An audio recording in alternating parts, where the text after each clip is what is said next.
तुर्बत बलूचिस्तान अवामी party जिला के worker convention circuit house बरजम तारक बुद्दग कन्वेंशन मरकजी राशुम जहूर अहमद बुलैदी जुबैदा जलाल अकबर आसकानी महजबीन शीरान व दिगरा गुश्तांग दातग दिलगुश का नेत्र रिपोर्ट।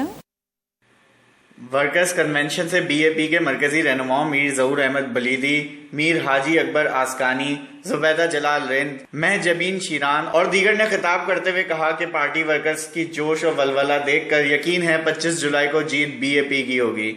बेरोजगारी और भूख की वजह से नौजवान गुमराह होकर पहाड़ों पर चले गए हैं। खुशहाल और पुरअमन बलूचिस्तान हमारा मिशन और नारा है। हम नौजवानों को रोजगार और खुशहाल जिंदगी देंगे। बलूचिस्तान के नाम पर सियासत करने वालों ने हमेशा कौम को धोखा दिया है। बलूचिस्तान को ऐसी सियासी जमात की जरूरत है जो वफाक से हुकूक दिला सके और वो बीएपी है। तुर्बत सिटी से उम्मीदवार मौलाना नसीर अहमद, सूबाई असम्बली की मखसूस सीट के लिए नामजद उम्मीदवार महजबीन शीरान और शब्बीर जान रिंद ने भी खिताब किया। वश न्यूज तुर्बत।